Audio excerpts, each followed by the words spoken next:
Pemirsa dulu sekarang, kalau lihat deretan karpet-karpet cantik ini berasal lagi di Timur Tengah ya. Deretan karpet cantik ini memang di Timur Tengah kok, tepatnya di desa kecil bernama Avanos Village di Kapadokia, Turki Tengah. Di sini pemerintah setempat memberdayakan ibu-ibu rumah tangga dengan keterampilan membuat karpet sehingga bisa membantu ekonomi keluarga. Apalagi membuat karpet di Avanos Village ini merupakan salah satu kebanggaan bagi kaum wanita. Bahkan ada aturan nih, seorang gadis baru boleh menikah jika sudah terampil membuat karpet. Karpet juga menjadi salah satu cara untuk mengekspresikan hati seorang wanita. Misalnya, jika karpet yang dibuat bermotif bunga bisa jadi menandakan sang gadis sedang jatuh cinta. Pengerjaan karpet masih dilakukan secara manual alias handmade, menggunakan alat tenun yang terbuat dari kayu. Satu persatu, helaian benang dikaitkan dan dirangkai membentuk pola yang sudah digambar. Tiap ikatan kemudian dirapatkan dengan alat khusus dari besi. Helaian benang yang kasar dirapikan dengan gunting besi agar permukaannya menjadi halus. Karpet-karpet ini dibuat dari bahan lokal seperti wol, katun, dan sutra. Lama pengerjaan karpet tergantung dari ukurannya. Untuk sajadah berukuran sedang bisa memakan waktu 1 hingga 2 bulan. Namun dijamin tidak akan ada karpet dengan motif yang sama, karena tiap karpet dibuat hanya oleh satu orang dengan motif yang berbeda-beda. Lamanya pembuatan dan kualitas yang terjamin membuat harga karpet ini lumayan mahal, tergantung dari banyaknya ikatan dalam karpet. Harganya bisa berkisar dari 2 juta hingga ratusan juta untuk karpet. Pemirsa dulu sekarang, hari ini kita bakal ngomongin karpet alias permadani. Nah, kalau di dalam film, salah satu adegan menggunakan permadani yang paling terkenal alias fenomenal adalah saat Aladin naik permadani terbang. Nah, kita lihat dulu cuplikan filmnya kayak apa. Ini dia. I can show you the world, shining, shimmering, splendid. Pemirsa dulu sekarang ingat dengan adegan romantis antara Aladin dan Putri Jasmine ini? Just let your heart decide. Dua sejoli yang sedang menyanyikan lagu A Whole New World ini bisa dibilang adalah adegan legendaris. Apalagi pasangan dari kisah 1001 Malam ini bernyanyi di atas permadani terbang. Aduh, tambah romantis deh ya. Memadu kasih di antara awan dan bintang-bintang. Ride a whole new world. Permadani terbang memang menjadi salah satu barang ajaib milik Aladin yang dikenal di seluruh dunia. Siapa ayo yang pernah berhayal memiliki permadani terbang?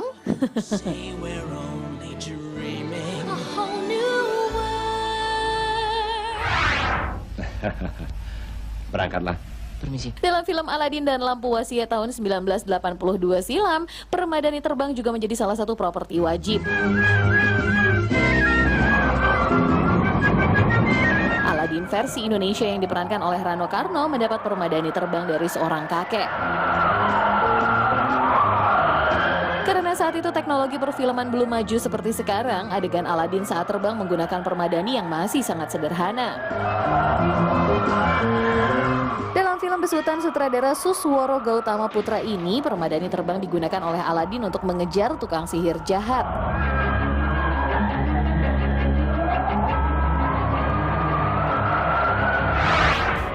Nice to be back, ladies and gentlemen. Hi, where are you from?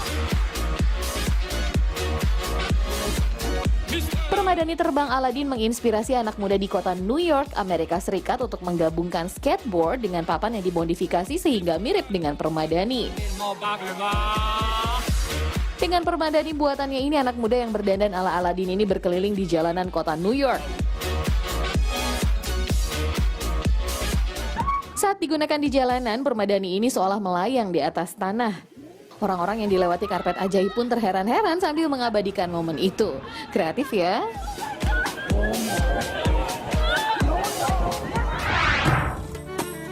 Ini dia karpet-karpet tertua di dunia yang usianya lebih dari 2000 tahun. Karena usianya sudah sangat tua, karpet yang ditemukan di Siberia tahun 1920-an ini kondisinya sudah nggak utuh, tapi masih bisa dilihat keindahannya. Meskipun karpet tertua ditemukan di Siberia, namun sejak abad 11, karpet buatan Persia lah yang paling terkenal. Karpet dari Persia atau yang sekarang dikenal sebagai Iran dibuat dari tenunan benang wol. Benang dengan pewarna alami ditenun satu persatu menggunakan tangan alias handmade. Teknik pembuatan karpet handmade pun masih bertahan sampai sekarang. Nggak heran deh kalau karpet buatan tangan asli Persia harganya mahal. Karpet Persia buatan tangan pernah ada yang terjual hingga 40 juta dolar Amerika atau sekitar 500 miliar rupiah. Wow!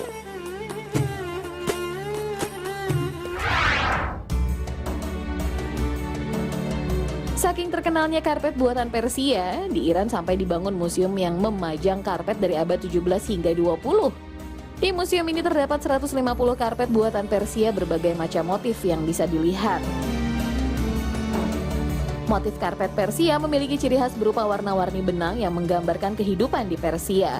Mulai dari binatang, tumbuhan, motif religius, hingga motif yang menggambarkan kehidupan kaum bangsawan dan raja. Zaman dulu, karpet tidak digunakan sebagai alas untuk lantai, melainkan dipajang di dinding atau untuk hiasan meja. Status sosial pun ditentukan dari karpet yang dimiliki.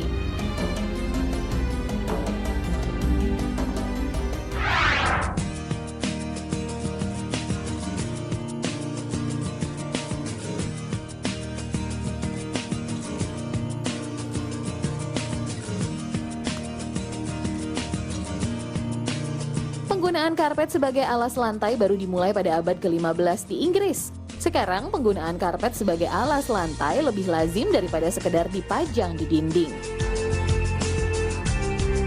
Kalau berkunjung ke kota Bandung, tepatnya di sekitar Masjid Raya, kita akan melihat hamparan rumput hijau di alun-alun.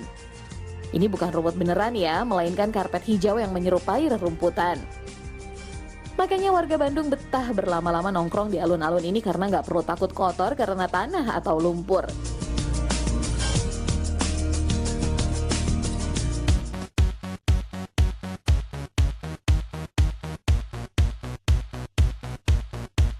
Kalau di tempat resmi, karpet juga digunakan untuk memperindah lantai, misalnya di dalam Istana Negara.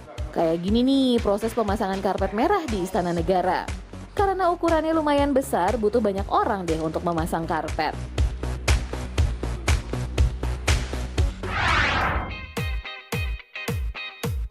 Pemirsa dulu sekarang tadi kita udah lihat kalau tempat ibadah, bahkan Istana Negara semuanya pakai karpet untuk alas lantainya.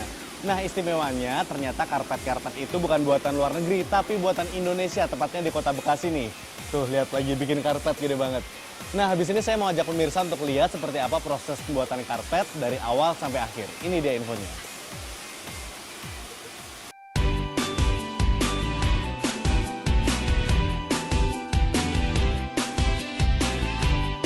Pembuatan karpet diawali dengan menggambar desain di layar komputer. Motif, warna, dan ukuran dari desainer inilah yang nantinya menjadi acuan untuk menyusun helaian benang menjadi karpet. Selain motif karpet yang umum, kita lihat karpet juga bisa didesain sesuai pesanan alias custom loh. Mau gambar apapun, bisa deh.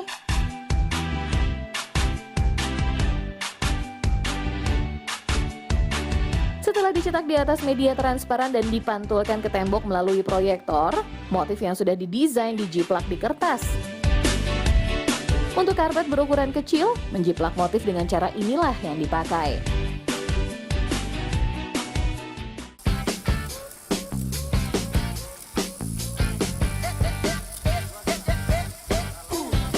Ini dia proses paling penting dari pembuatan karpet, pemasangan benang pada media kanvas.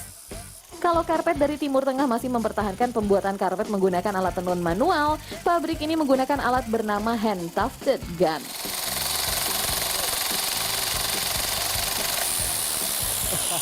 Oh udah. Pemirsa dulu sekarang ternyata alat yang namanya hand tuff gun ini lumayan berat. Terus karena saya nggak biasa, bikin satu garis lurus aja suka salah-salah, suka miring ke sana kemari. Padahal kalau bikinnya salah, ini harus ngulang dari awal, bahkan kanvasnya bisa sobek. Makanya daripada salah bikin, mending saya serahkan ke masnya.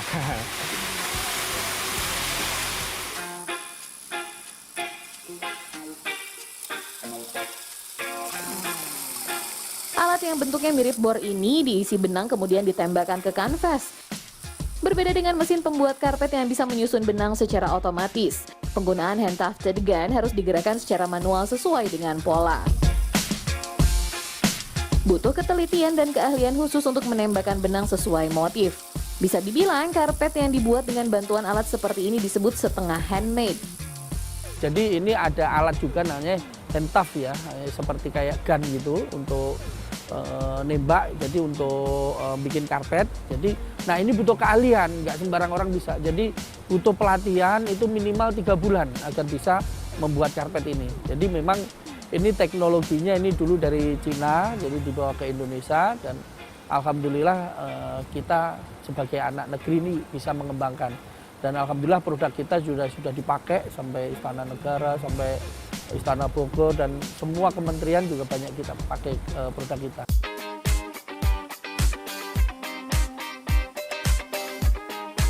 Kalau karpet sudah selesai diberi motif, proses selanjutnya adalah pemberian alas pada bagian belakang karpet. Bagian belakang karpet tinggal diberi alas anti-slip yang disebut backing. Kemudian diberikan lem sepanjang permukaan supaya kuat. Kalau cuaca panas, lem bisa kering dalam waktu setengah hari.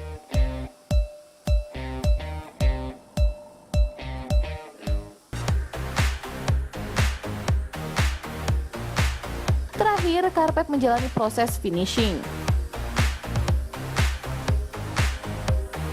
Benang-benang yang masih tersisa di sela-sela motif harus dicabut supaya rapi dan motif lebih terlihat jelas.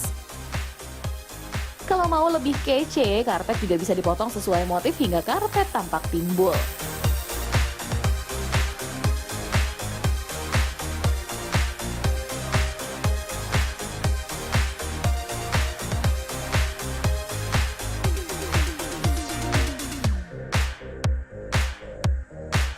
Harga karpet buatan pabrik ini berkisar antara Rp500.000 hingga Rp2 juta per meter persegi, tergantung motif, ketebalan, dan benang yang digunakan.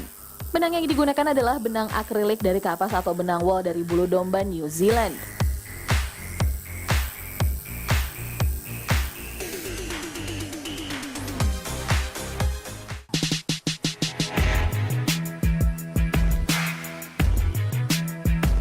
Untuk pembuatan karpet dengan hand tufted gun dibutuhkan 5 helai benang sekaligus dalam sekali tembak. Alat pintal seperti inilah yang digunakan untuk menggabungkan 5 helai benang menjadi satu.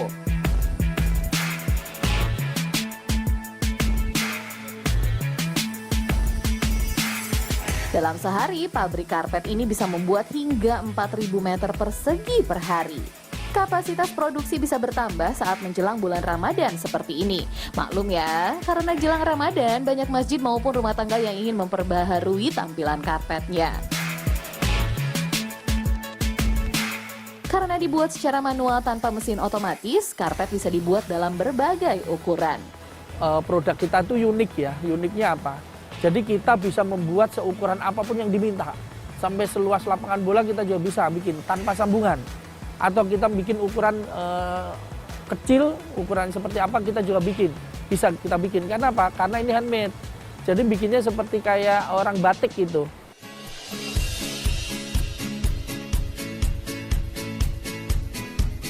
Dulu, karpet memang dibuat sebagai pajangan atau alas meja, baru kemudian digunakan sebagai alas lantai. Tren karpet sebagai pajangan kembali dihidupkan oleh pabrik karpet ini. Karpet dengan motif kaligrafi Arab, Ka'bah, hingga siluet foto bisa dibuat dalam wujud karpet sebagai pajangan. Kalau orang tahunya karpet itu kan untuk lantai aja, untuk diinjak aja. Padahal karpet itu bisa dikembangkan kemana aja. Salah satu contohnya kan kita pakai untuk kaligrafi, ya kan. Terus kemarin gambar Ka'bah, terus gambar burung, terus kita sekarang lagi mengembangkan apa ini yang untuk souvenir. Souvenir salah satunya souvenir untuk umroh haji. Selain untuk souvenir, karpet juga bisa berfungsi sebagai keset. Berbeda dengan teknik pembuatan karpet menggunakan hand tufted gun, keset dibuat dengan menjahit benang pada helaian kanvas. Benang yang digunakan pun merupakan sisa produksi karpet yang nggak terpakai, jadi nggak kebuang sebagai limbah deh. Jika karpet dibuat dengan benang-benang yang lebih rapat, keset dibuat renggang sehingga bahan bakunya lebih hemat dan bisa dijual jauh lebih murah daripada karpet.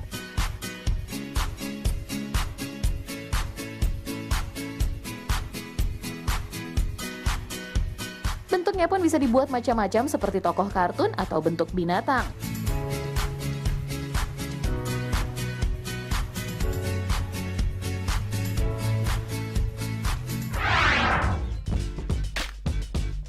Habis ini kita masih mau bahas tentang serba-serbi karpet ya. Stay tune!